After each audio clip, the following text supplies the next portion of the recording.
Hello everyone, and welcome to the introduction video for a new series I will be starting for the game Evil Within 1. This will cover the base game and the 3 DLCs that were released.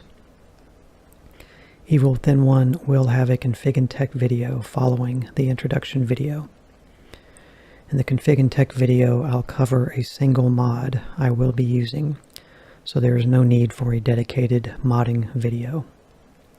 I hope you enjoy the information and that it gives you the best Evil Within 1 experience you can have. Any links that are covered will be in the description of the video. The Evil Within 1 was developed by Tango Gameworks.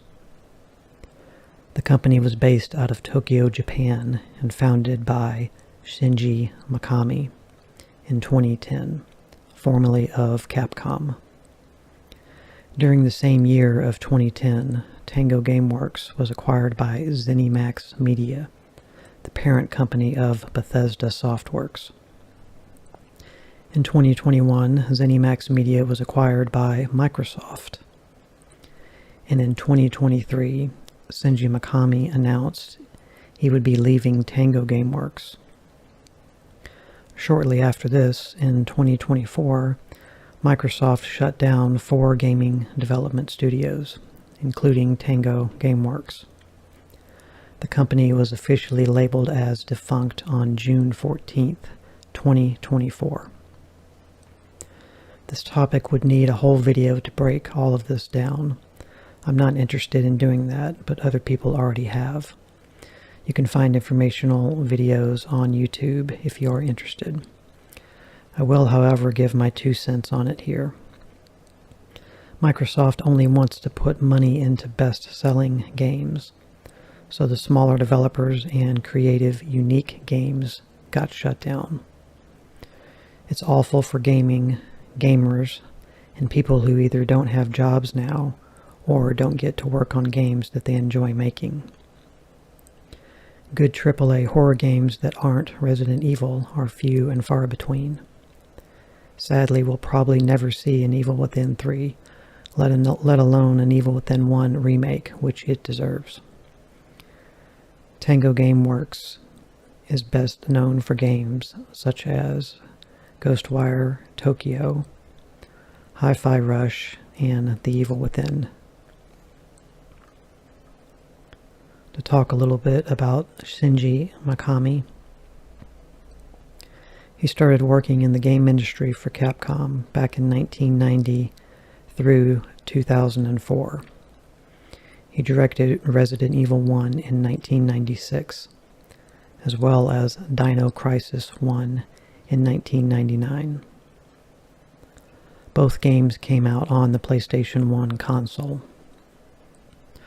Later in 2002, Shinji Mikami was the director of Resident Evil 1 Remake, released on the Nintendo GameCube. I've played the remaster of this remake on PC if you want to see it. It can be found in a playlist on the Home tab of my channel. The final Resident Evil game Shinji Mikami would work on was Resident Evil 4, released on the Nintendo GameCube in 2005. A remaster was released in 2014 on PC called the Ultimate HD Edition. In 2023, Resident Evil 4 received a remake, which Shinji Mikami had nothing to do with, but gave his blessing. I think all he said was, "I hope they improve the story or the way it was told." The original Resident Evil 4 was well received upon release for its graphics, gameplay, and innovations. Not all Resident Evil fans were happy with the new direction of the series. The game adopted an over-the-shoulder view with no fixed camera angles and a different control scheme. Choosing to go down the path of more action-adventure than survival horror, at least when compared to the classic trilogy of Resident Evil games. Resident Evil 4 inspired and influenced games such as BioShock, Dead Space, and Uncharted, just to name a few. If you look at the modern Resident Evil games, such as the remakes for 2 and 3, they are following in Resident Evil 4's footsteps. So that says something about what Shinji Mikami achieved back in 2005. I can understand the complaints regarding the differences from both sides of fans. I personally like both the classic Resident Evil and the modern Resident Evil games. Neither are bad types of Resident Evil games, they just evoke a different feeling when you play. The classic series is more slow and calculating, while the modern games are more fast-paced and direct. That being said, in 2005, Capcom was trying to make Resident Evil more commercial and modernize the series. The Resident Evil series as a whole would not be what it is today if not for this change, for better or for worse. This all leads up to the Evil Within series, where Shinji Mikami continued to build upon what he started with Resident Evil 4, without restraints or having to worry about Capcom's approval. It's interesting to me that Shinji Mikami made his exit from Tango Gameworks just a year before its closure. Kind of seems like he knew it was coming based on the time frame. I'm not saying that is true, just my opinion from the outside. Shinji Mikami has stated that he wanted to leave the company for many years before the closure. He wanted to branch out and do something different than the survival horror games he is known for. I'm not sure why he couldn't have done that within Tango Gameworks. Maybe his team specialized in making horror games. I don't know.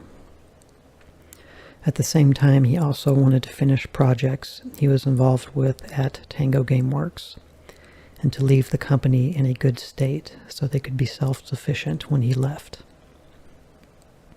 Shinji Mikami has brought a lot to the game industry and the horror genre with Resident Evil and the lesser-known series Evil Within. I wish him the best of luck with future games and genres. Let's go over game information here. This game was built in the id Tech 5 game engine, originally made by id Software, who made Doom.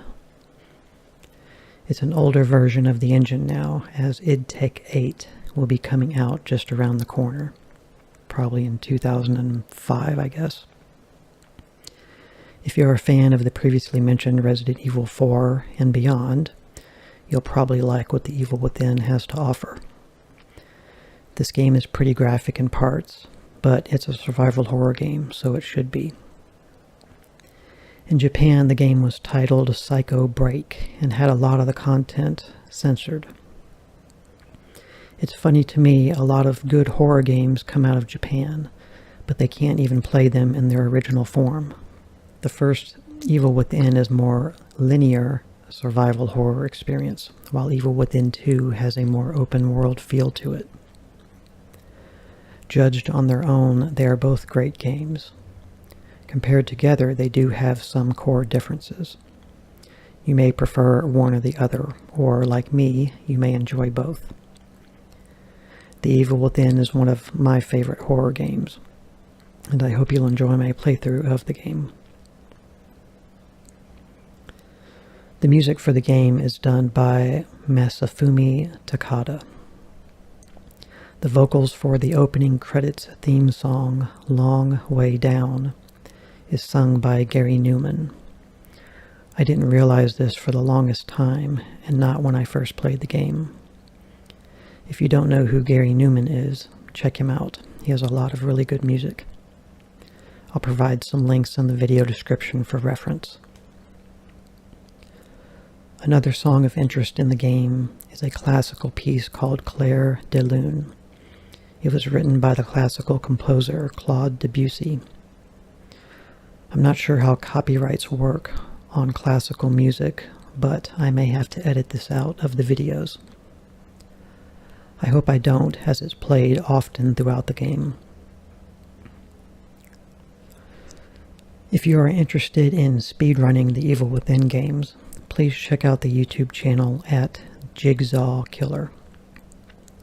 Jigs is a phenomenal player at these games, and I've learned a lot about them from his videos.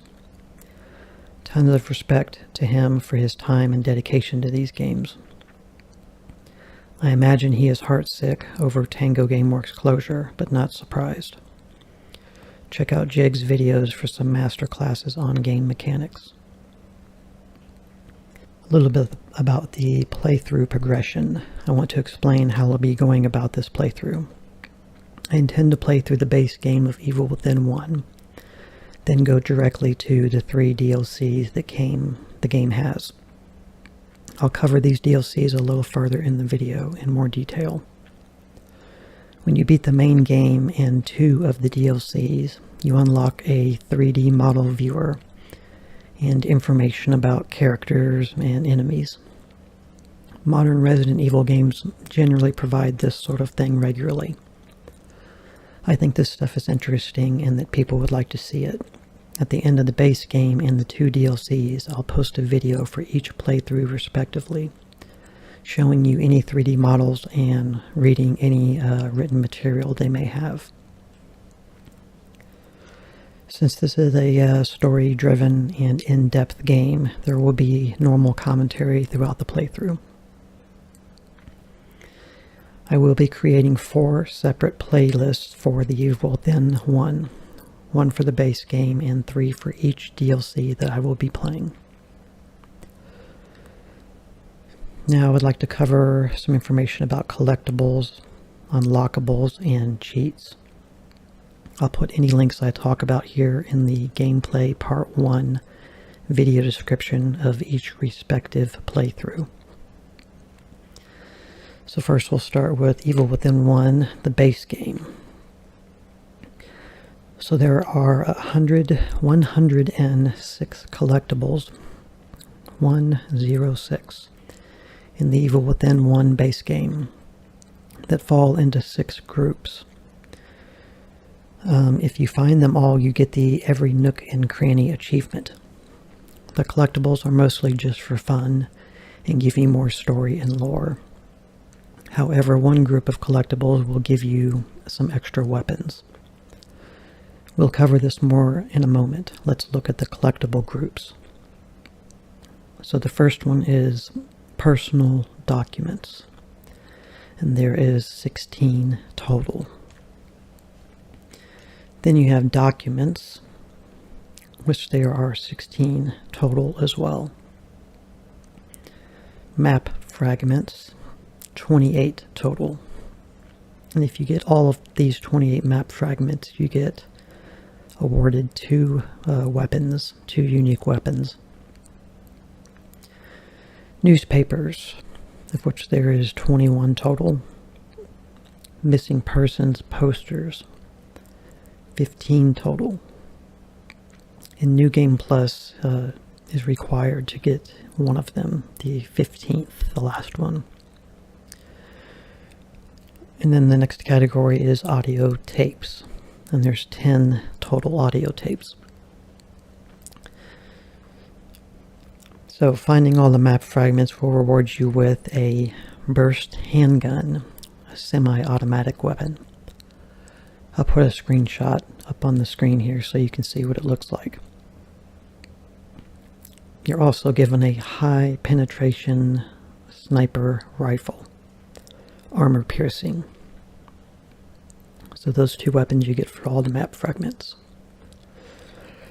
There are also 45 locker keys in the game world, and there's also 2 locker keys in the lockers themselves, adding up to a total of 47 locker keys. I'll put a screenshot up for you to see what they look like. The lockers are in the safe hub zone of the game and contain healing items and ammo items, and also an item used for upgrades, green gel. The keys are all in a certain type of statue that you can destroy. I'll put a screenshot up for you to see what that looks like. Sometimes you can just punch them, and other times they need to be shot with your handgun, for instance. These locker keys do not count towards the Every Nook and Cranny achievement. They do count towards the achievement Master of Unlocking. This is a throwback to a classic line of dialogue in the original Resident Evil 1 on the PlayStation 1. This mansion is gigantic. We could get into trouble if we get lost. We should start from the first floor, okay? And Jill, here's a lockpick. It might be handy if you, the Master of Unlocking, take it with you. Thanks. Maybe I'll need it. In general, you want to keep an eye out for these statues to get these locker keys. Having extra items in your pockets in a survival horror game is never a bad thing. So that goes over the collectibles there for the base game. Now we're going to go over unlockables for the base game. So you'll unlock several bonuses for completing the game. Extra weapons like a machine gun and a rocket launcher, 3D character models, and written information. Nightmare and Akumu difficulties and New Game Plus. If the player completes the game in Akumu mode, they'll unlock the Brass Knuckles weapon. I'll put up a screenshot for you to see what that looks like. The Brass Knuckles one-shot most enemies, maybe not bosses. You're also given 50,000 extra gel to use for upgrades in New Game Plus. Okay, now we're going to cover the Evil Within 1 DLC assignment. This DLC consists of 2 chapters, with 29 total collectibles. I couldn't find pictures for the DLC collectibles, so you'll have to use your imagination. So I'll break this down by the 2 chapters. Chapter 1, An Oath. Personal Files, there's 2. Research Documents, 3. Letter Scraps, 4. Models, 3. Unlocks 3D models. They look like a snail, like the logo for Tango Gameworks. And you have to focus your flashlight on them to uncover them. And then the last category would be tracks. There's 2 total, and they unlock music. They look like a gold record in the game. Chapter 2, Crossing Paths.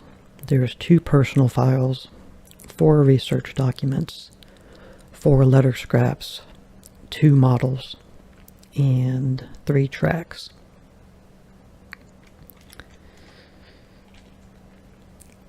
As far as unlockables go, completing the DLC unlocks the difficulty mode called Kuriyami.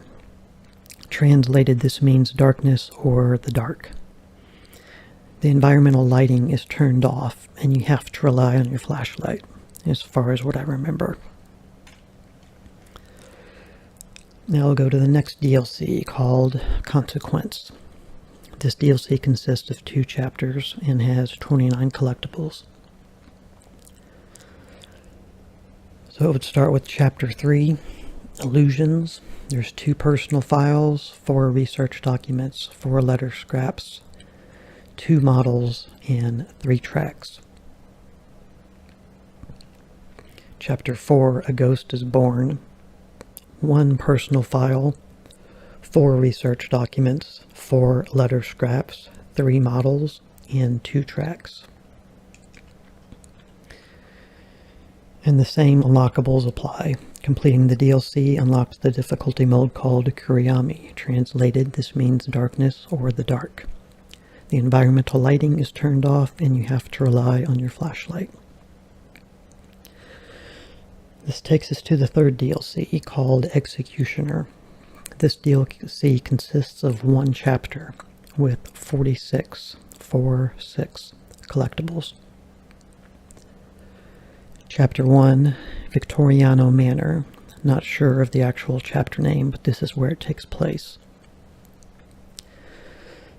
So you'll be looking for 14 Daughter's Diaries, 14 Mobius files. 9 of those are Mobius directives, and 5 are subject transcripts. And then something called torments, which there are 18 total. Performing fatalities on enemies awards unlimited ammo in the shop. That's basically what torments are. So you have to perform 18 of the unique torment or fatality moves on enemies throughout the playthrough, and then you get awarded unlimited ammo, which would be pretty sweet. So, collectibles conclusion. That is a total of roughly 255 things to find or do across the base game and the 3 DLCs. As much as I would love to tell you that I can show you all of this, I cannot do so. I do have experience with this game, but I don't know by memory where all of this stuff is. Trust me, the gameplay videos wouldn't be very pretty if I tried to find all this stuff. It would require heavy routing, and my focus is going to be on playing semi-decent. That being said, I always try to do and show as much as I can in my playthroughs within reason. I will be looking for as many collectibles as I can, because I like to find stuff too in games. So this isn't a 100% collectibles playthrough, and I won't be following any of the guides that I've discussed with you in this video. Okay, Easter eggs, secrets, and bonuses. There is a nice wiki page that talks about all of these in detail. You'll see 3 tab links under the page title. I'll show a lot of these off during gameplay, but I'll put this link in the description of the video for you. Genre. This game falls under the survival horror stealth TPS genre, or third-person shooter.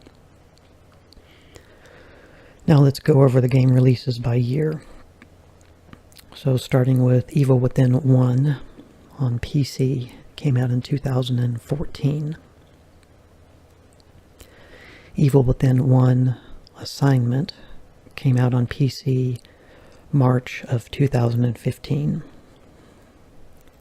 Evil Within 1 Consequence on PC came out April 2015. And then Evil Within 1 Executioner came out on PC on May 2015. So yeah, that was a lot that they did in a pretty short period of time there. Then the last game that have been released is The Evil Within 2 on PC, which came out in 2017. That's the same year that Resident Evil 7 came out. A little more detail about the release information. So Assignment and Consequence is one DLC split into 2. Assignment is chapters 1 and 2, and Consequence is chapters 3 and 4. Executioner is a DLC I briefly messed with years ago but never finished. It is what I call challenge horde mode type gameplay. Usually gameplay I avoid on my own time in games and my channel for various reasons. Since I've never beat this and would like to give it a fair shake, I'm going to make an exception for Evil Within. Expect me to die a fair amount until I figure out what I'm doing in that DLC. I have played through Assignment and Consequence probably a couple times each. So how long to beat on this game? Evil Within 1 take anywhere from 16 hours to 20 hours to beat. Evil Within 1 Assignment 3 hours to 4 hours. Evil Within 1 Consequence 3 hours to 4 hours. Evil Within 1 Executioner 2 hours to 3 hours. So roughly a total of about 35 hours plus. I'm going to be exploring and not rushing through this game. So in the next video, we'll be getting into the configuration and technical side of things. I will record the desktop of my PC as I usually do, folder view on the left and my notes on the right of what we'll go over. Thanks for watching and listening. I really appreciate it. Bye.